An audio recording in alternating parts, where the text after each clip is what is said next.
Welcome back to New Realities. I am here again with Suzanne Ross talking about the upcoming Sedona Ascension Retreat, which is featuring today's guests, which I'm really excited about. Suzanne, do you want to introduce the guests today and give a little background? I would love to. I am so excited that Mark Anthony, JD Psychic Explorer, is going to be part of our March 2024 Sedona Ascension Retreat. His manager, Rocky Trainer, had reached out to me when she saw our retreat. And prior to that, I wasn't familiar with Mark. But then as I dove in, I was so amazed at everything that he's doing. He's a best-selling author of 3 different books: Afterlife Frequency, Never Letting Go, and Evidence of Eternity. He's also an Oxford-educated trial attorney who ended up specializing in head injuries and had an opportunity to study the brain, which then has helped him to understand the scientific basis for communicating with spirit.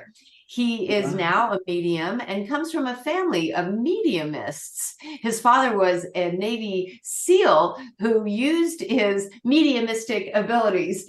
And so I am delighted to introduce to you Mark Anthony, also known as the Psychic Lawyer. Thank you, Wow. Suzanne.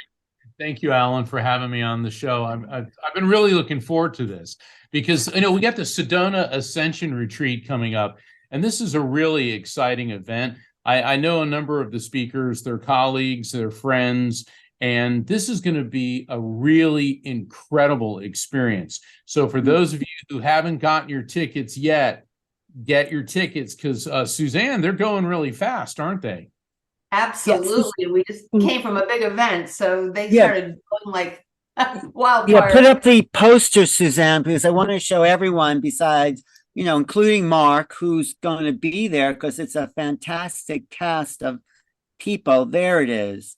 That's March 8th to the 10th with people like Linda Moulton Howe, Darryl Anka and Bashar, Nita Morjani, William Henry, Matt Kahn, JJ and Desiree Hertog. This is the best of the best. And of course, Mark Anthony. So Mark, you said you knew some of these people. You've worked with them. Oh, I have. In the afterlife research field, we tend to all know each other, especially the mediums. But I work a lot with the scientists as well, and I've worked with scientists at the University of Virginia, the University of Arizona, scientists in England, and throughout the basically around the world. Because what we're finding now is there's actual scientific proof, scientific evidence, which is providing proof of the afterlife, the existence of the soul, the existence of the afterlife. This is really exciting stuff. We live in amazing times. Despite all the negativity in the world, there are some very positive things happening. Well, that's what I want to talk to you first about. And thank you, Suzanne, for putting that flyer up. And people want to go to what's the website then? SedonaAscensionRetreats.com. March 8th to the 10th, 2024. So you talk about scientific basis for psychic. That I'm really interested. What is the science behind the psychic phenomena? Well, there's quite a bit of it. And in my most recent book, The Afterlife Frequency, I introduced the term the electromagnetic soul, which has been adopted by a number of scientists. To explain what this means very, very briefly, we know from faith, all the major belief systems, that the soul, the spirit, the consciousness pre-exists the body, comes into the body, moves on after the body dies. We know from the field of neuroscience that the brain has an electrical field, and even though it's only 2% of the body's weight, it consumes over 20% of the body's energy. And we know from quantum physics that energy is neither created nor destroyed, only transferred from one form to another.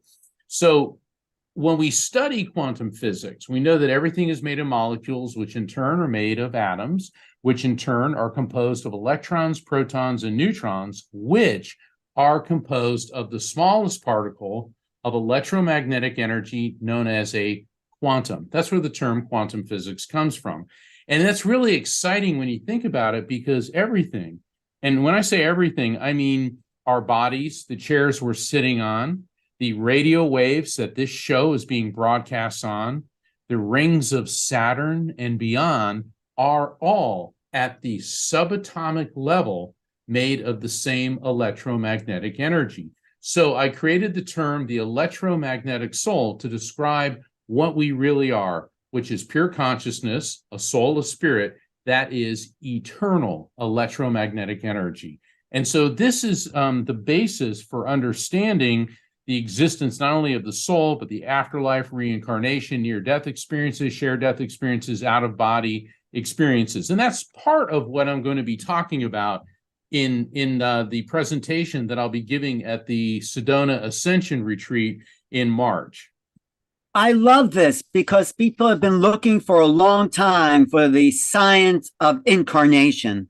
How does the soul get in the body? So you're saying the soul, whatever that essence that is eternal, because it's never destroyed, created or destroyed, is in the body, and that affects brain freak. What's its? I mean, what's its relationship to? Yeah.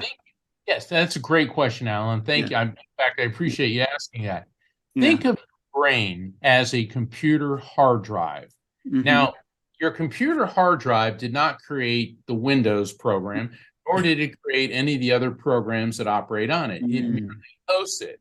And so in these days, when your computer hard drive crashes, the information gets uploaded to the cloud or drop. I like to make the joke, it's the same thing with your soul. You know, when we crash, when the brain crashes, if you're Catholic, you get uploaded to Dropbox. If you're, Protestant, you go to the cloud, but just making a joke about that. But the thing is, there's been a number of very serious quantum physicists the world over who are endorsing this, that eternal life does not violate the laws of physics. And what we have seen in the last couple of years has been really, really astounding. And I'll just give a little teaser. And I love this date, 2/22/22, February 22nd of 2022 in Tartu, Estonia. An 87-year-old man started having epileptic seizures. He was rushed to the hospital, and the protocol for a seizure patient is an EEG, an electroencephalogram, which measures brainwave frequencies. Now, the brain has 5 main frequencies: gamma, beta, alpha, theta, and delta. Gamma is when we're running our brain at full throttle. That's like, you're a contestant on Final Jeopardy, and you're just really revving it up. Beta, that's the activities for daily living state, what we're doing now. Alpha is when you begin to relax. It's also the meditative state. We're going to be talking a lot about alpha waves in Sedona. Theta is dreaming sleep. And then there is delta, which is very low brainwave frequencies, but that's where your body is healing itself. So the energy is being diverted elsewhere. Well, so this gentleman is on an EEG. He's having the epileptic seizures, and suddenly he has a massive heart attack and dies. And this was the first time in history that someone was being monitored on an EEG at the precise moment of death. And what happened astounded scientists the world over. All 5 brainwave frequencies soared off the charts. Neuroscientists, they didn't expect that. They figured things would settle down, fizzle out. And this has sparked a lot of controversy and debate, but the general consensus is this appears that what's going on in the brain is not only spiking, but there's a huge energy shift out of the body. And it appears that, according to the scientists analyzing this appears to be in conformity with a near-death experience, and that consciousness survives physical death. So I'm just going to give a teaser because I don't want to give too much away, because I'm going much more deeply into this. And of course, my book, The Afterlife Frequency, goes into this very, very heavily. So wait, so it spiked, but then it also eventually flatline, right? Or is that what happened? Of course, it spiked, but see, scientists never expected that. And there's been other studies since then. That's why I don't want to give away everything now, but there's other studies. And the thing is, the scientific developments that are coming out seem to be proving my electromagnetic soul theory, that there is a coherent quantum EM field in our brain that leaves the body and it stays coherent.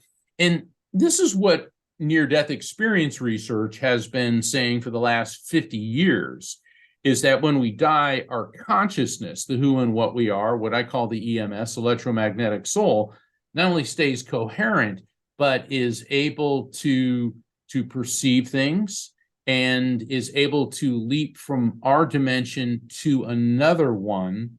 And then in the case of an NDE, a near-death experience, they come back. In other words, you die, but you live to tell about it. And that's an NDE. Right. Well, Anita Moorjani is going to be at the conference. But have you been familiar with Eben Alexander's work? Do you know who he is? He's a friend of mine. Yes, he's a dear friend, and I'm not only familiar with his work, but I myself had a near-death experience. My mother had a near-death experience. My father had 2 near-death experiences. Both my parents are mediums. It runs in for generations, both sides of the family.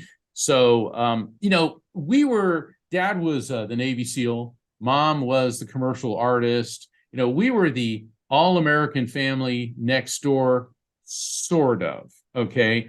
I always say it's like take the Brady Bunch and throw in a side of the Addams family, and there we were. And the thing is, though, my dad was a real no-nonsense guy, Navy SEAL, aerospace engineer, from a Baptist WASPy family. My mother's family was of Italian descent, very spiritual, faithful Catholics. But because of our abilities, we took a more interfaith approach. Mm-hmm. And I also realized when, because my abilities emerged when I was around 3.5 years old. And by the time I started first grade when I was 5, I remember my dad saying, please don't talk about this to anyone but your mother and me, because other people are not going to understand. And what I saw, Alan and Suzanne, is that when I started interacting with my classmates, nobody else's mommy and daddy were like mine. and I realized, and when I went to Catholic school, I thought, oh, cool. We're talking about angels and saints and all these invisible entities. And then I realized real quick, yeah, maybe I better not talk about what we're able to see at home.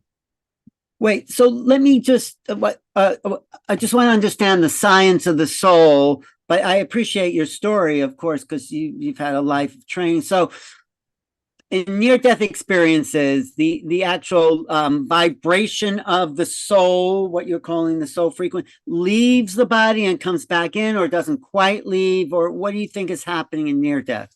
Well, there's different types of near-death experiences are essentially the same, but there's different types.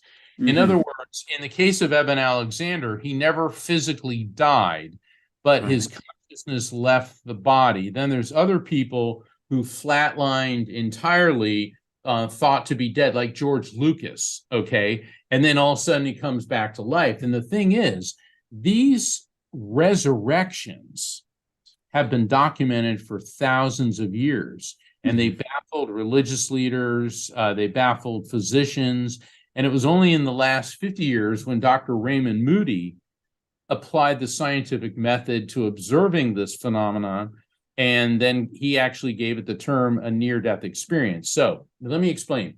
Think of our world as AM radio. Think of the afterlife frequency as FM radio. All right, so there are 2 energetic systems, 2 dimensions, parallel dimensions.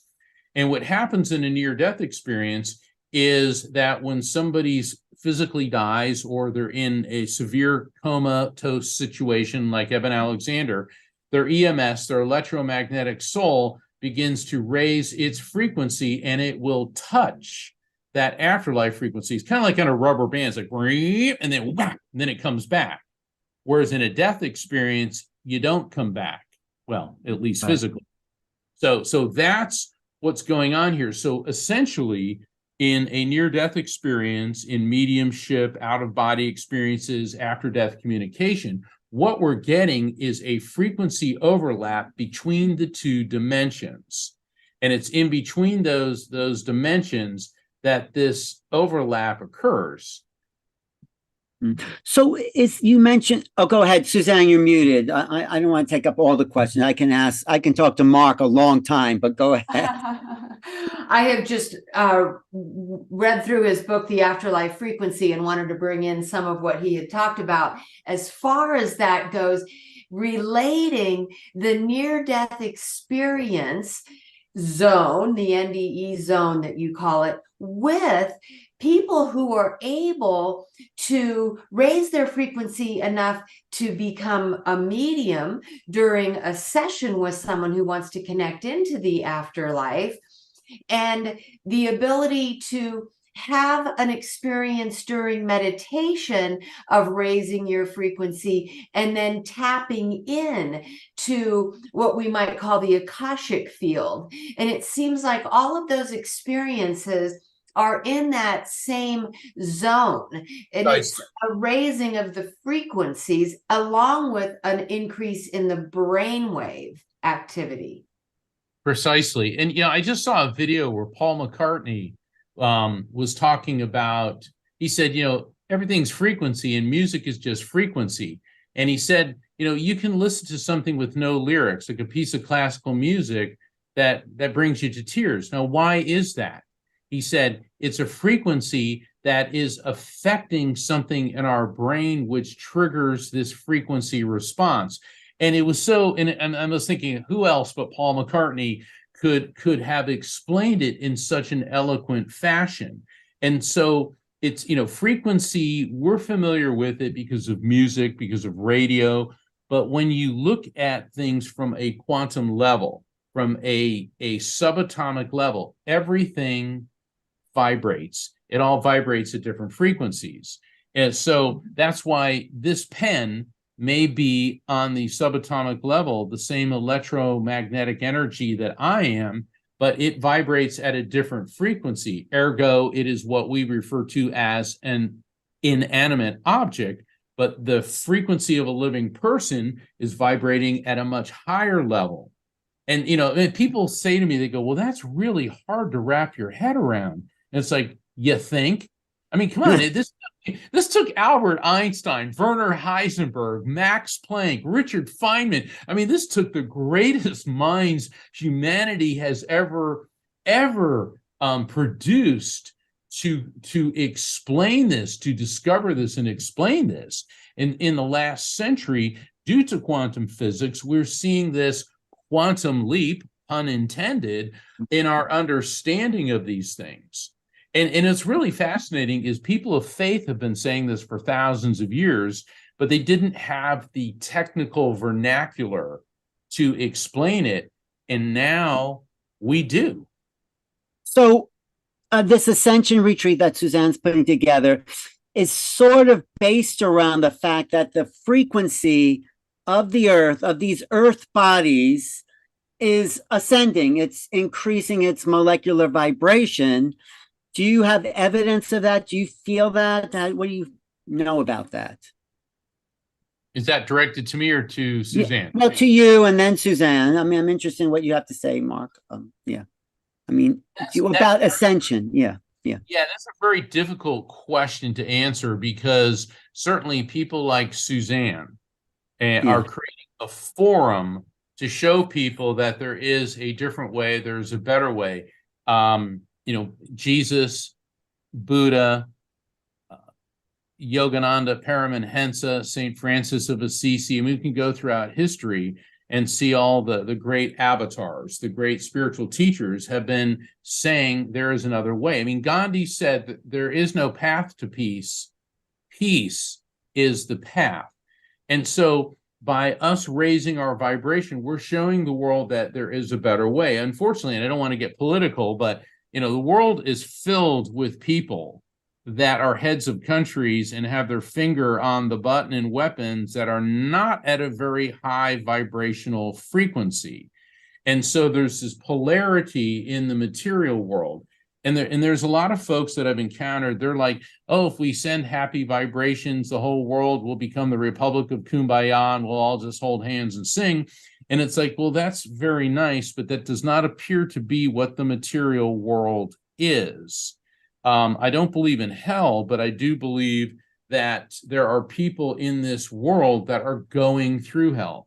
The people of Ukraine, the people in the Gaza-Israeli conflict, Somalia, all over Africa. I mean, there are people who are living in what can only be described as hell. And if the people that are causing these hellish conditions would do what Suzanne is trying to get us to do and think, this isn't the right thing, we could voluntarily change the vibration. And that may sound simplistic, and maybe I'm an incurable optimist, but I have faith and I have hope that in the long run, the higher vibration will prevail. So that's my take on it. Right. No, I think the frequency of people like Suzanne, what we're doing, all the work you're doing, is actually lifting the veil, the energies. So it has a 100th monkey effect, or 144,000 to lift everything around it. Hopefully, I mean, yes, we're seeing a lot of awful things, but I think we're in on a threshold of huge change, especially like my work about UFOs. They're coming because we're able now to meet them on a vibratory level.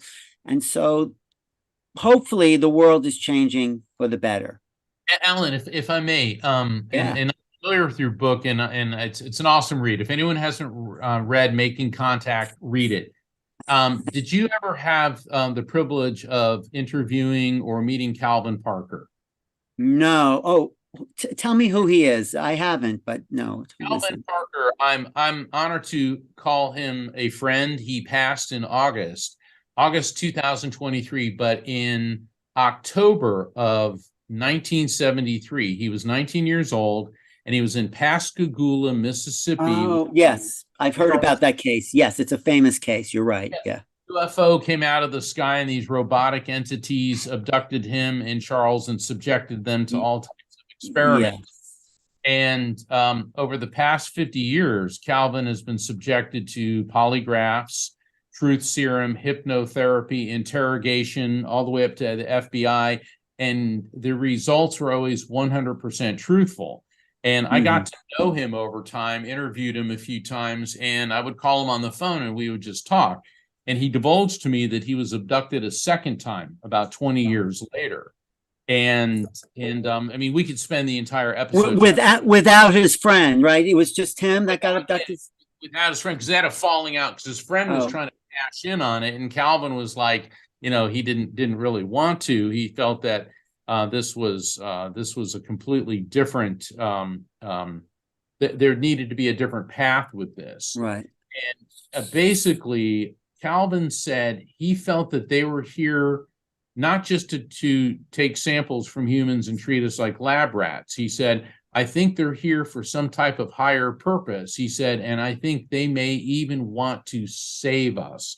And I was privileged because he let me do a reading for him. And I've done readings for a number of people who claim to be alien abductees. And what's really fascinating is the spirits of their loved ones come through, and their spirits always talk about the abduction and the commonality between everything that they say. And it is really fascinating. And people say, oh, come on, being abducted by aliens and all that, that's crazy. It's like, yeah, well, I talk to dead people. And the thing is, you can say that this is crazy, but NASA just released a report that in the Milky Way galaxy alone, there are 100 billion stars capable of having Earth-like planets to sustain life. So even if 0.00001% of those sustain life. That's still a pretty big number. Well, I don't think it's crazy because I wrote the book on it. I've had my own abduction experiences. I think probably Suzanne has, although maybe. But what's the relationship? Because that's a very interesting question a lot of UFO researchers ask, like Linda Moulton Howe, the relationship between the past, your relatives that have passed over and the UFO contact. People have not put those two together, but there is something.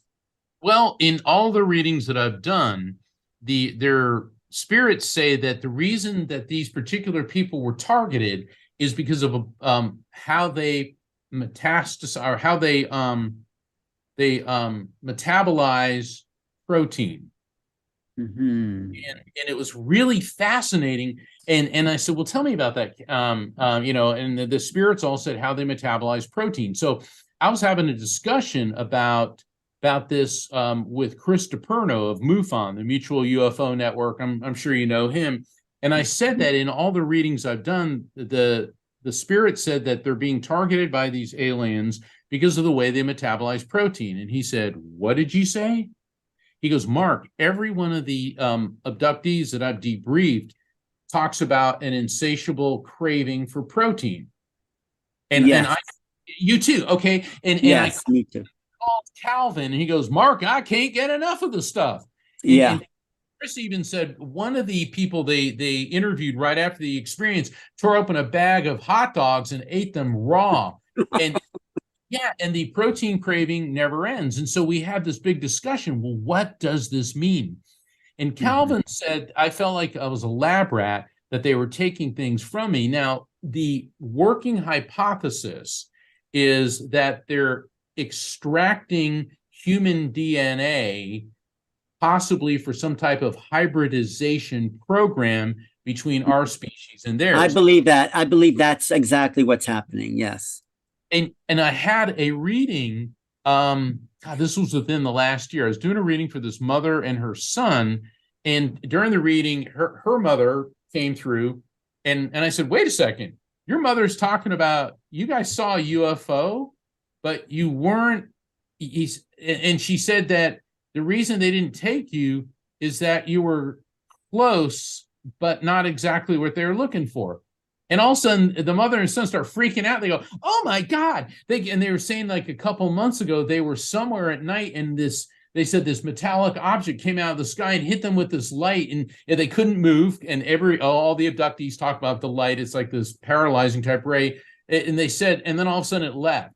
It was like scanning them. And her mother said, you were close, but not exactly what they were looking for. So they are looking for a specific biological process that involves how the human body metabolizes protein. Wow. You got to tell that to Linda Moulton Howe at the conference because she is going to love that. And, of course, the cattle mutilations that she's investigated is all about cattle blood, which I think they're feeding or incubating these hybrid beings in these huge vats of cow's blood and soft tissue. So, go ahead. No, go ahead. I have another little related subject, but what were you going to say? Yeah. Well, no, I was just going to say, well, think about it. Human beings consume beef, or a lot of us do. I don't eat beef. I do eat it because I have that craving for protein. I hope I don't lose viewers on that, but yes. One reading I did, and my manager Rocky was there.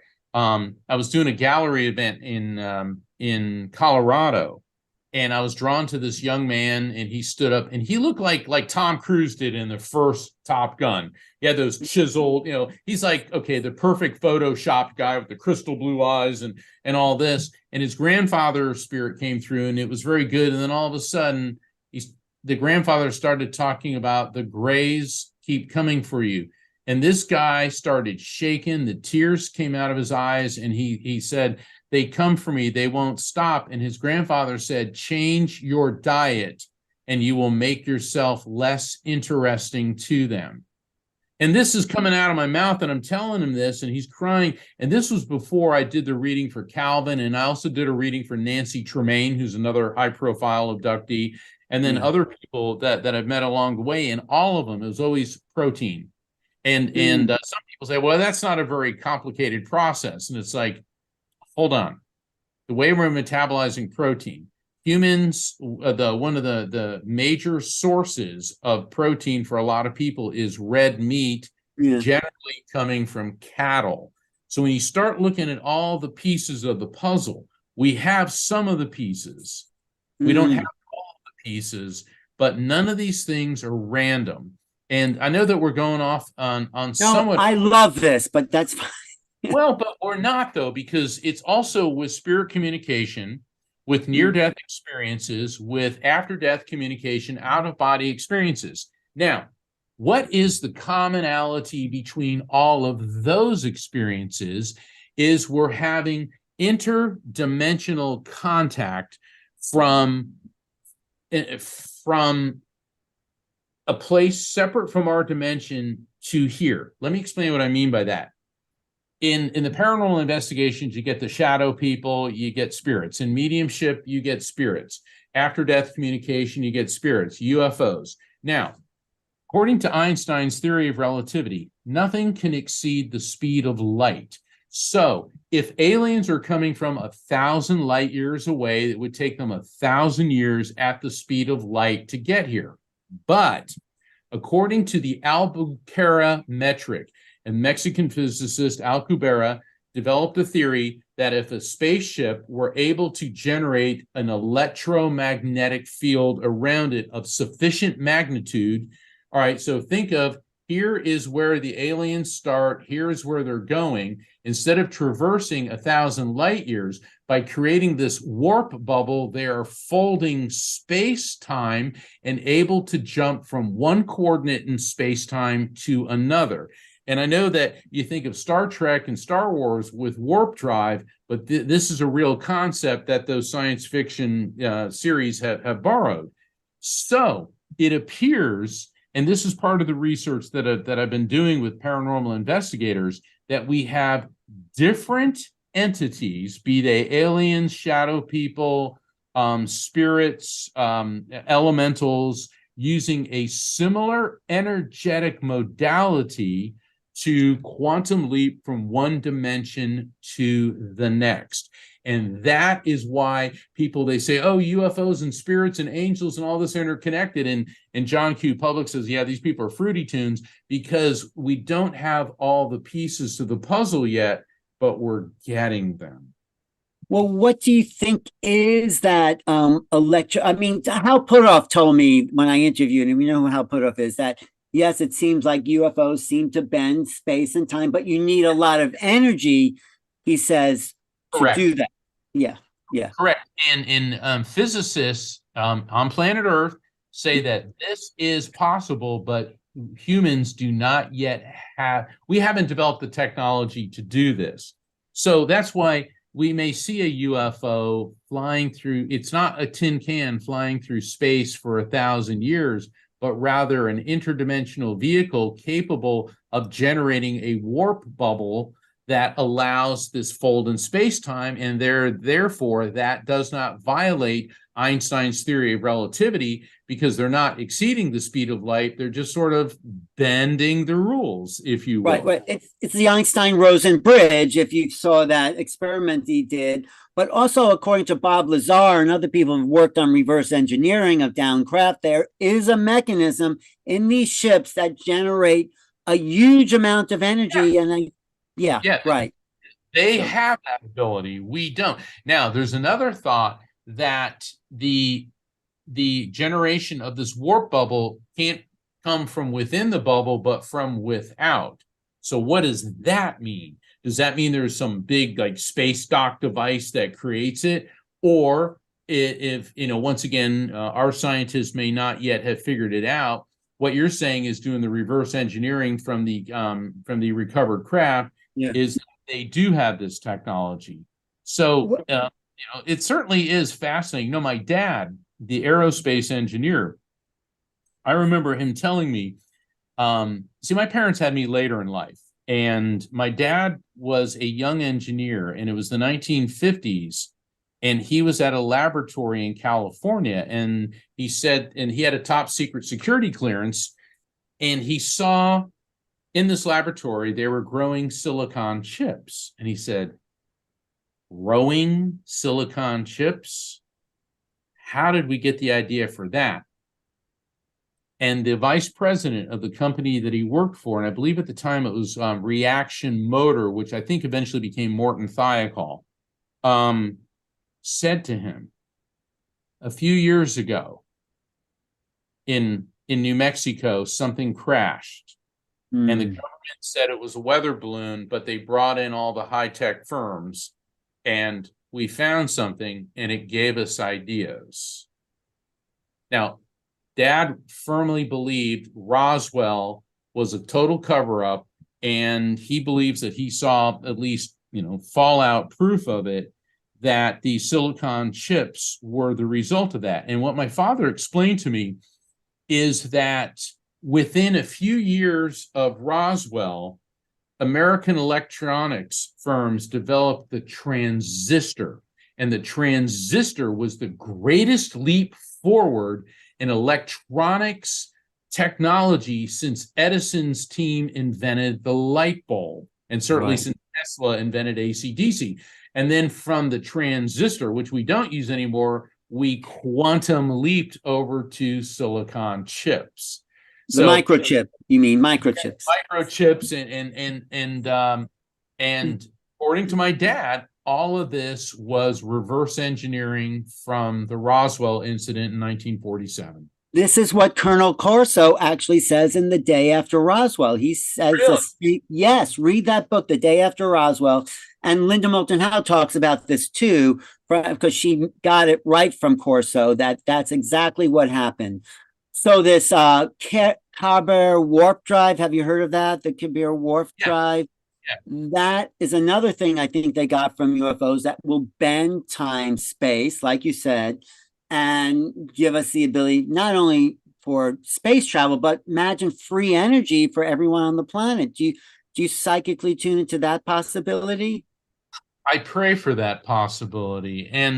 Well, it exists. Yeah, it exists. We just have to get it from those that want to keep it. Well, when I was doing readings for people in late 2019, their spirits would come through, and in roughly 50% of the readings, the spirits were all wearing surgical masks, and they kept talking about March 2020, March 2020. And I was asking everybody, are you scheduled for surgery or somebody in the medical profession? They're like, no, it didn't make any sense. Then March 2020 rolls around. I start getting emails off the charts from people telling me, now we know what that means because we're all having to wear masks because of COVID. Then there was the worldwide lockdown. It was like 6 weeks. Everything was locked down. And we saw the skies getting clearer.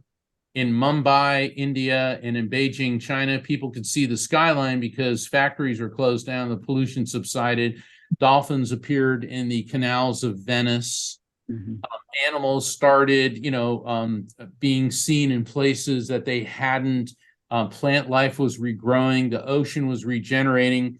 And during that time when I was doing readings, many spirits that were communicating through me to my clients said, you've been given an opportunity. And so in a deep meditative state, I asked, what does that mean? And Suzanne, this is perfect for Sedona Ascension Retreats. What the collective consciousness, that's what I call the other side, or because all spirits are interconnected. Yeah, they're individuals, but they're interconnected. COVID was horrible. A lot of people died. It wasn't a pandemic. I'm sorry. I don't believe in any of that nonsense. I agree. But because human history is filled with pandemics. I mean, you can go right back to the beginning of time, and there's a plague every generation. And yeah, I agree with you on that. I'm not a big conspiracy person. Yeah. And what the collective consciousness said was, humanity was given a glimpse of what could be accomplished if all of your brain trust were working in harmony. Now, think about it. In that period of time, all the medical professionals, all the biologists, all the geneticists were all working on a cure, on a diagnosis, on a vaccine, on a treatment. And just think if our scientists, instead of trying to figure out how to develop weapon systems to destroy each other, if all of our brain trust were working on clean energy sources, food production, keeping the ocean safe, our medical treatment, instead of this constant polarity. And so, as horrible as the lockdown was, humanity was given a glimpse of what we could do. We have the intellectuals, we have the resources, and we have the pre-existing ability to solve all of, if not all, but pretty close to this planet's problems through technology, provided they cooperate. Now, this doesn't mean like we have to have one world government, but if we stop trying to conquer each other, respect each other, because when you get a group of doctors together, a doctor could be from Iran, North Korea, United States, they're going to talk medicine. Same thing with scientists. They want to work together. They want to share the information to help people. So I know that this sounds like terminal altruism and optimism. No, it sounds human. It sounds human. We can do it. We can do it. And Suzanne, I want to hear your thoughts on we can do it. Well, it's funny. Just the other day, I said to somebody, this is a time for solutions.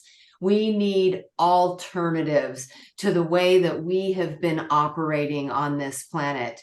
And I just came from a conference and was on an Ascension panel where I was saying just that we need access to large swaths of property where we can start growing organic food, where we can have holistic herbs, where we can create alternatives to the current systems of food production, of reliance on pharmaceuticals. And of course, in the financial and, legal systems, I'm sure there's revisions there that would benefit a new humanity on what we like to call a new earth.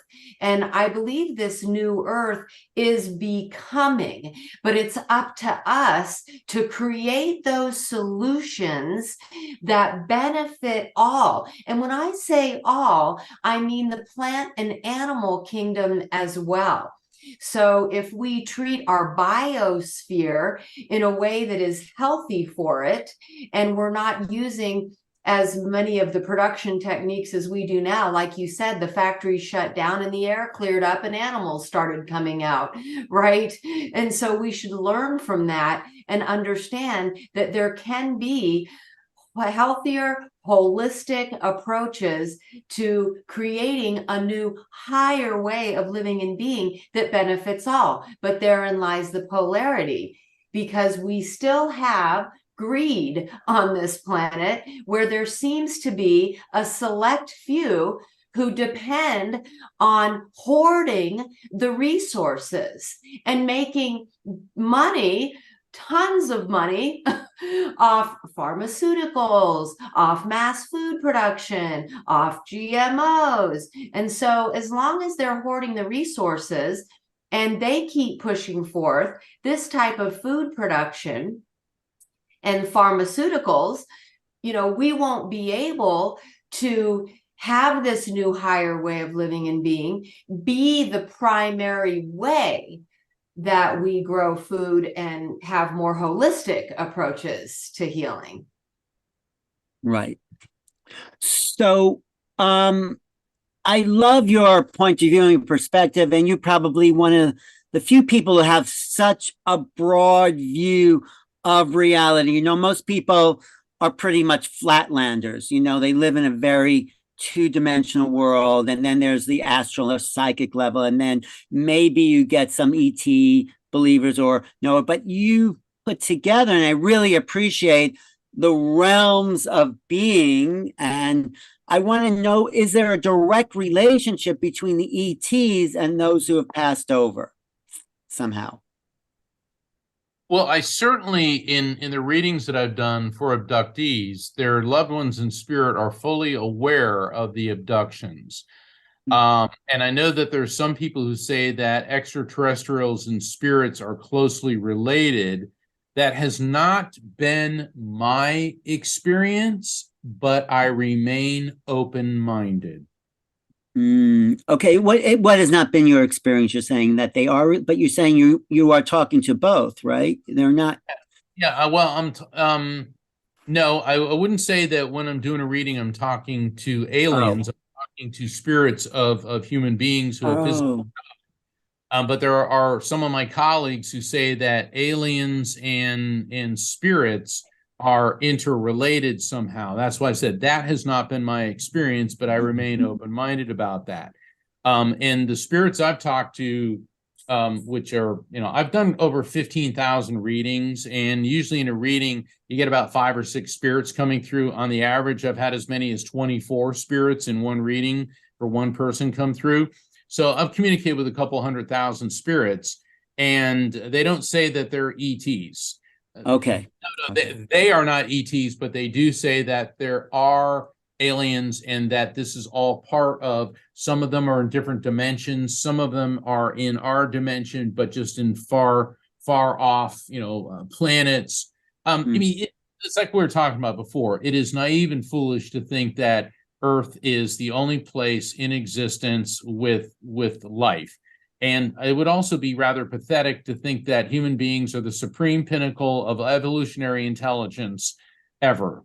Right. A lot of times, think about if aliens are watching Earth, we're an extremely violent species.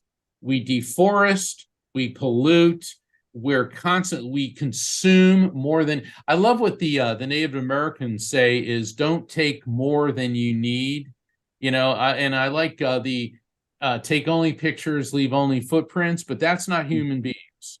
And so aliens could be observing us and realizing, or have realized, that if we give these people any form of technology, they're going to weaponize it, because that's what we do.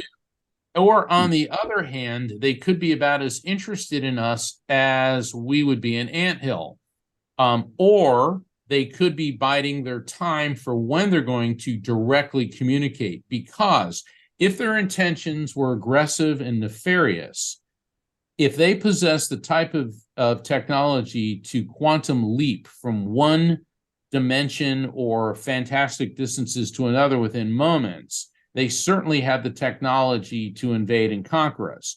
So it appears that that is not their agenda. Also, we're judging them by human standards. Europeans coming to Central and South America, and all they care about is gold and killing people to get it. These beings may have different motivations that don't necessarily involve conquest and colonization. Maybe instead it's hybridization. But wait. So you've talked to people who've passed over, but you haven't talked directly to the ETs, I think I'm hearing you say. Do you want to talk to them? Is that something you can? Well, after talking to Calvin and Nancy Tremaine and these other people, I don't think I'd want to be abducted by them. I would be trying to communicate, and they may not be interested in what I have to say at all. But I would be fascinated in being able to communicate with them. But then we also have to assume that they think the way we do, that if they have emotions, that they process them the way we do. And we'd have to be very careful about not offending them. For example, if you're in a Muslim country like Egypt and you say, okay, all right, in America, okay is okay. But in Egypt, that is the symbol for your rectum. And that is the most offensive hand symbol imaginable. When I was in Thailand, if you point the bottom of your foot at a person, that is a supreme insult. Like if you're sitting there and you put your leg over your knee, because the foot is considered the filthiest part of the body. If you point the bottom of your foot towards a statue or an image of Buddha, that is an arrestable offense because it's blasphemy. So here on planet Earth, we can easily offend each other without realizing it. Think about dealing with somebody or something or whatever they are with no common point of reference. Right. No, I agree with you. And that is the big problem. That's what I sort of hint at in this book, and I'll continue to write about that.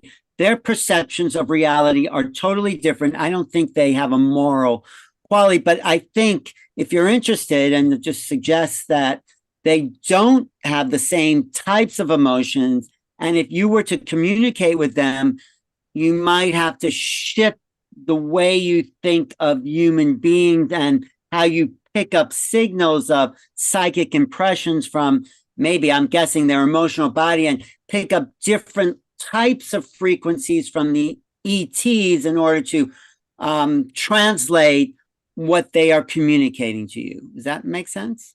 It makes total sense. It's fascinating. So if I ever get to read an alien, I'm all for it. Just hopefully they're not gonna, start taking samples from me. Well, they're Keeping all in around. mind, though, right? There's many different races, Yeah. right? And we know some are really vibrating at that high love frequency, where others, like the grays, may have programmed out emotions. And so, they may be at a different frequency. But I think generally they have higher intelligence mostly. And so would have the ability then to override what we may consider an offensible action or behavior. You know what I mean? They're like intelligent enough to say, well, it's just humans being humans. So maybe they're beyond being offended. Well, you're going to love the conference with Linda and Bashar, Daryl. I mean, these people, actually, Daryl really shifts his we were just with him the other day, me and Suzanne, where he shifts his frequency to bring in through this ET consciousness. And he says his own identification of self gets so absorbed. At one time, he started to panic when he was too close to that. So we're learning to sort of get over our personal identity and our own habits of thinking in order to interact with these beings. That's my feeling.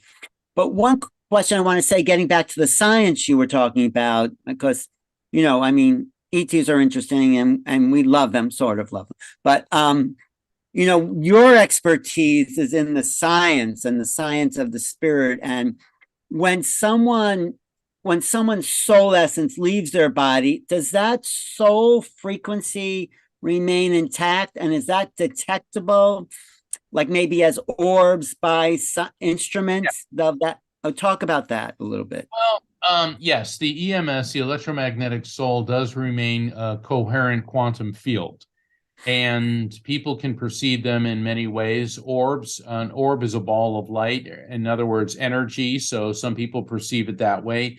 Are there devices to detect those? I've been on several paranormal investigations, and K2 meters and EVP and spirit box and voice recognition and infrared. Those are all devices that are scanning different frequencies in the electromagnetic spectrum, because there's several types of electromagnetic energy. Visible light is the only form of EM energy perceptible by a human being. But there's radio waves, gamma rays, and X-rays, infrared, so on and so forth. And so there are devices which are supposedly able to detect these. My manager, Rocky, and I have been on a number of investigations. We were on one recently in Fellsmere, Florida, of all places, in a building built in 1902. And we're using technology there to pick up on the presence of spirits. And one of the reasons paranormal investigators want me to be part of that is their devices are picking it up and I'm picking it up at the same time. And it's cool when we get to trade notes. Like I'll get my impressions, they get theirs, and then we compare to see, and the overlap is always just phenomenal. So, but as far as, I know Dr. Gary Schwartz in his Soul Phone project team at the University of Arizona is working on highly sophisticated equipment, not only to detect the presence of spirits, but also to communicate with them directly. So once again, yes, we have technology in the what paranormal investigators are using. It's much less rudimentary now than it was 10, 15 years ago. It's getting more sophisticated, and yet there is even more sophisticated devices coming. But until then, we human beings are the biotechnology. Everyone is capable of sensing the presence of spirits. Everyone is capable of a mediumistic experience. Does that mean everyone is a medium? No. In other words, we can all swim, but are any of us going to be a Michael Phelps and win, 20 gold medals? No, but we can still have the experience. Some people are simply better at it than others. I have a genetic predisposition for it, and I work with it. And, but that doesn't mean that someone who doesn't have the genetic proclivity and hasn't trained can't have a visitation in a dream or get the sense that a loved one is around them. So we have the biotechnology, and that's also what I explain in my books, Evidence of Eternity, and also in my book, The Afterlife Frequency. Well, it's interesting.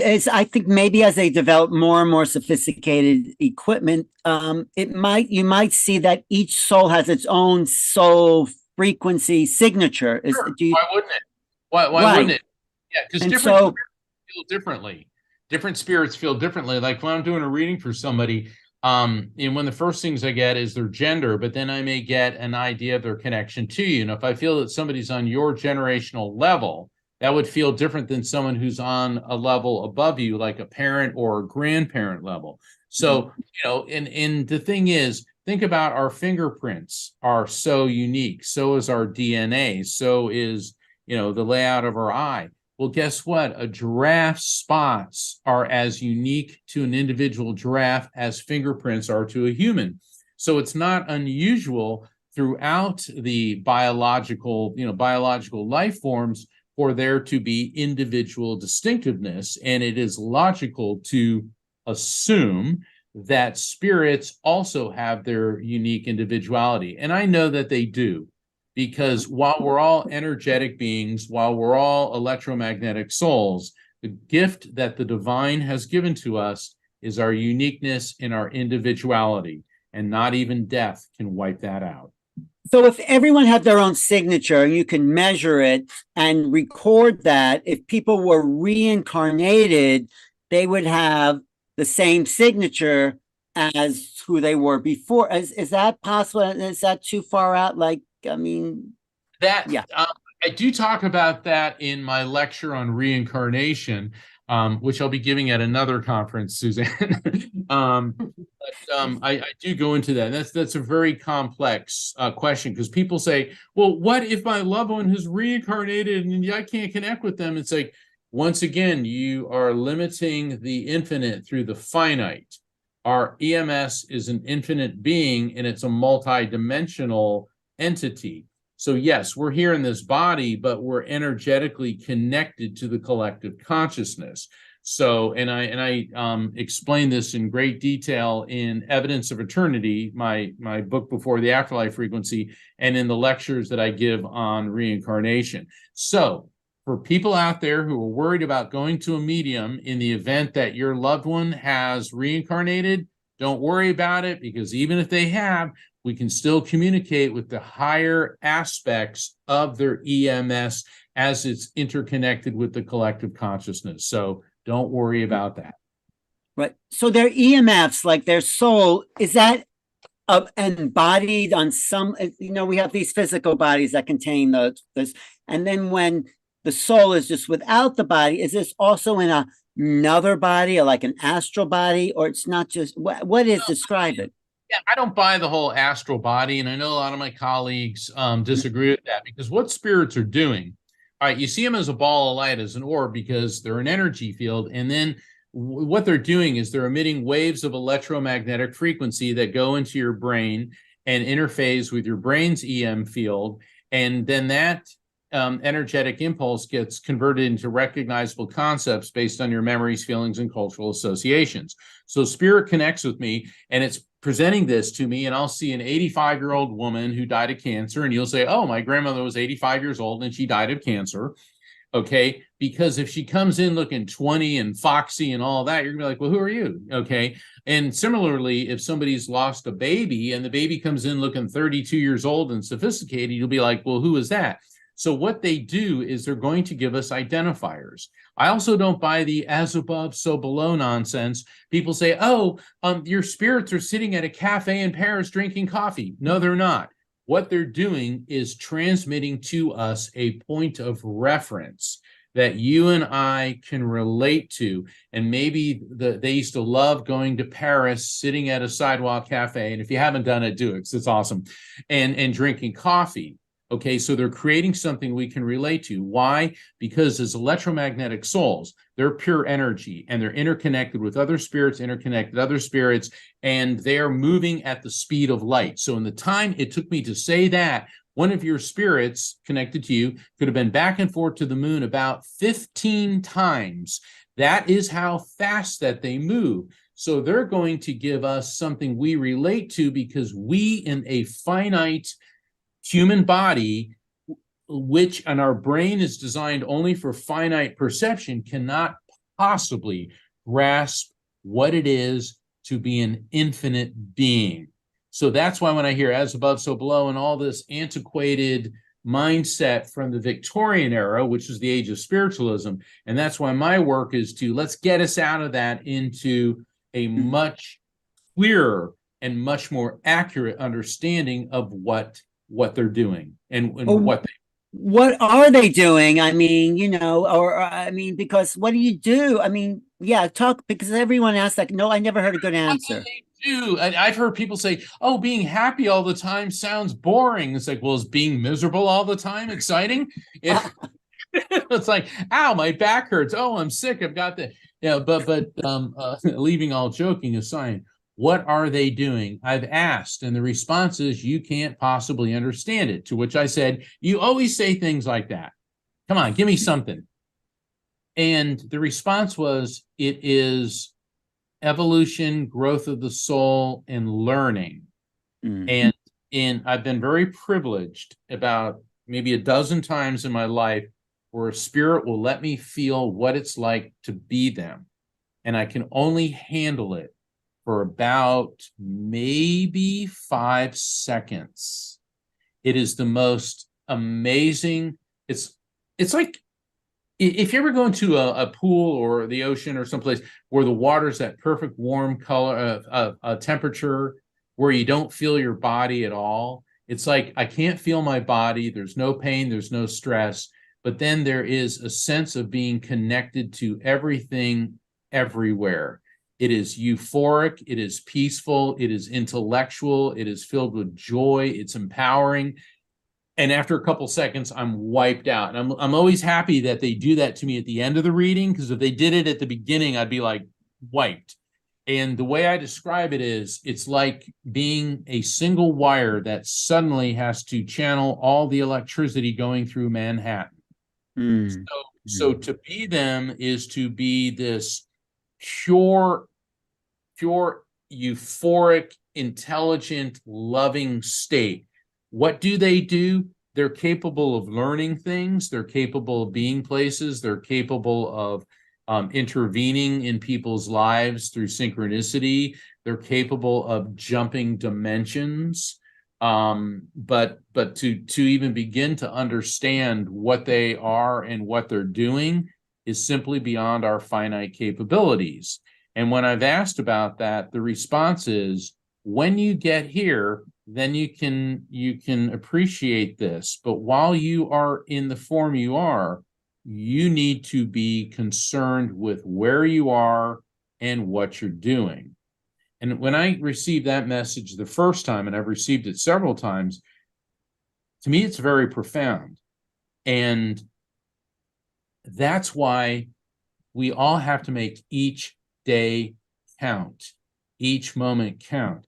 And it's easy for an unscrupulous fanatic or extremist to think that making each day count is doing something destructive. It really aggravates me when I see the news media refer to like a terrorist. They say his spiritual advisor. No, there's nothing spiritual about those people. They're religious fanatics. Call them a religious advisor. Nothing spiritual is controlling. And you can tell the difference between a spiritual message and someone's ego edging God out, which is all about me, and furthering your own narcissistic and greedy, materialistic driven objectives. Because a spiritual message is about peace, love, understanding, healing, resolution, protection. That's the difference. A message from the divine will never say, fly an airplane into a building because you disagree with American foreign policy. I'm sorry, that has nothing to do with Allah, and Allah is simply the Arabic word for God. Rama is the Hindi word for God. You can go right down the list. God is God is God is God is God, and nothing from God. You shouldn't fear God. I'm God-fearing. No. How many times in Scripture did Jesus say, fear not? A lot. So the thing is, we know the difference from a message from spirit, from a spirit or the spirit, versus somebody trying to manipulate people or a person for their own ego-driven materialistic agenda. Thank you. Suzanne, any comments? Yes, I mean, it just reminded me of the Ascension panel we were just on when, we were all saying, God is everything, God is in every atom, God is in every cell of every being, and God is love. And if God is all, then all is love. And so I couldn't agree more. And that's the highest frequency. Love is the most powerful force in the universe. And why we have these events is because we get like-minded people, like-hearted people, heart-centered, soul-inspired people to come together in this collective where we can amplify that love light frequency on Earth, raising the vibration. And I do believe, since we are all interconnected through the neural network of the one great mind, as well as the one great heart, that we do have that ability to send out that really high vibration and affect the masses, making a difference. We know this through the power of intention and all the work that has been done by Lynn McTaggart, that when we come together and we send out this directed intention, we can make a powerful, positive difference. And so it's about the wisdom and knowledge being shared and all the practices we engage in together, but it's also about the mass meditation that we engage in with the intention of making a global difference. Mark, before we let you go, I just wanted to mention the light circle that you're going to be offering during our event, and maybe invite people to sign up for your light circle. Certainly. And a light circle is a spirit communication event limited to 6 attendees. That way, everybody receives a connection with their loved ones in spirit. And they're very healing, very empowering. And to reserve your seat, go to info@SedonaAscensionRetreats.com.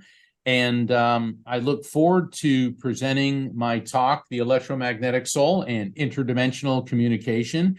And I have to tell everyone, please do not expect a dry lecture. I suffered through enough boring books in law school and in the practice of law. I promise I will not inflict boredom upon anyone. I believe that, because I really enjoyed this interview and your knowledge, and I think you are a real bridge between science and spirit. And it's so important, because there has to be a science to incarnation, to the soul, to what we are, just a higher level of science than Newtonian physics, of course, right? Go ahead. I just had one more question. But did you want to say something? Sorry, Mark. I remember I was about 8 years old, and my dad was my hero because he worked with astronauts. And we were looking at the stars one night, and he said to me, Mark, there's an answer for anything. And if you spend enough research, focus, funding, and dedication, you'll come up with an answer. So there are no mysteries. There's only questions for which we do not have answers. And he said, ultimately, the answer will be found in science. And that really, really stuck with me.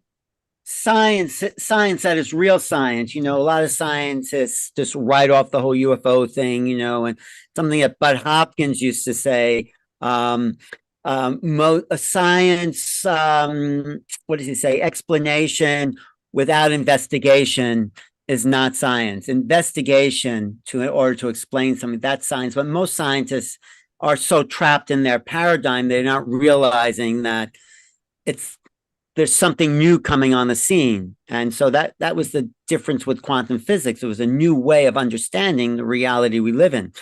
But the thing I wanted to ask you is, you talked about you genetically inherited your ability to be psychic.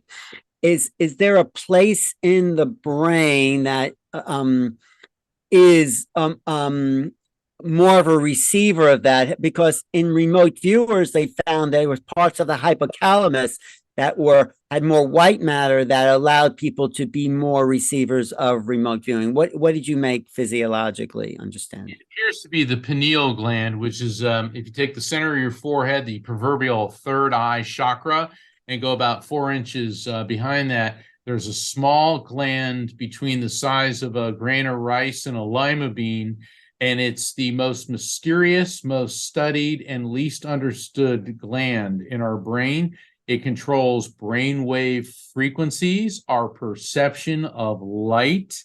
It controls our circadian rhythms, and it controls our reticular activating system. And studies have found that there are magnetite and calcite crystals in it. So what was the first radio? A piece of crystal, quartz crystal, with copper wire running low levels of electricity through it. So in our brain, the pineal gland, we have a receiver and a transmitter. So the joke, my medium friends and I make is, well, maybe we have an extra calcite or magnetite crystal. So that's interesting. I think they should do more experiments with that. Okay, Suzanne, anything you want to finish up with? I mean, here. Thank you for your time today, Mark. I'm so delighted that you're joining us for our Sedona Ascension Retreat. Everyone is invited. Just go to SedonaAscensionRetreats.com. Reserve your seats today. We have the indoor workshops, outdoor journey, and sign up for Mark Anthony's Light Circle by going to info@SedonaAscensionRetreats.com. Thank you so much, Alan. I so appreciate you co-hosting this on New Realities TV. I can't wait to meet you in person, Mark. Yes. Thank you, Mark. It was really fascinating. I really appreciate your bridging, the science and the spirit. I mean, it's like you don't get many people really effortlessly doing that. But anyway, I appreciate it. And how do people find you again, Mark, and your website? Yeah, I invite everyone to go to my website, afterlifefrequency.com. It's just like my latest book, Afterlife Frequency. And you can find out about signing up for a reading. Go to my calendar of events to see what's going on. And I invite all of you to subscribe to my newsletter, all by visiting afterlifefrequency.com. Alan, thank you so much. Suzanne, thank you so much. And for all the listeners, keep tuning in to Alan, and God bless all of you. Thank you. Thank you, everyone today on the chat. Subscribe to this station channel. Give us a super chat. Give us a comment or a like. And Mark, Suzanne, especially, I will talk to you really soon. Okay.